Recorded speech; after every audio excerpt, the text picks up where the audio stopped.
Place the juice container into the main unit, in the direction indicated, ensuring that it is seated flat and aligned correctly.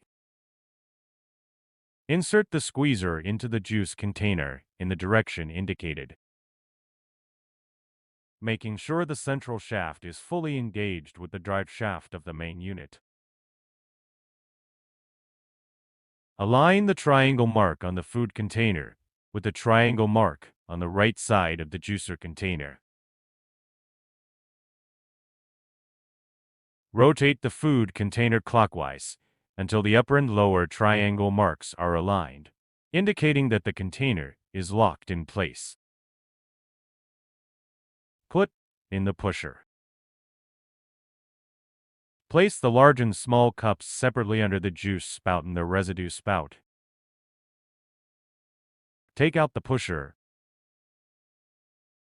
Open the cover. Place the ingredients into the food container. Then close the cover. You can use the pusher to help the juicing process. During the process, the residue will be discharged through the residue spout.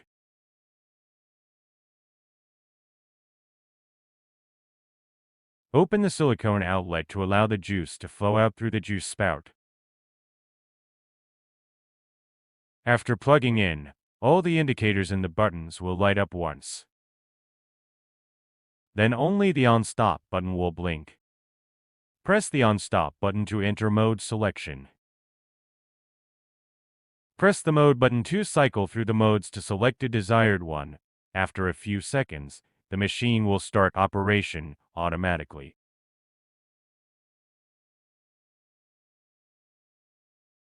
Press the on-stop button to stop the operation.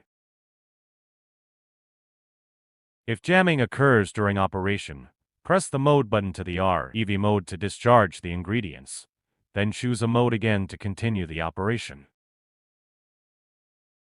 First, take out the pusher. Unscrew the food container counterclockwise and remove it upwards. Take out the squeezer.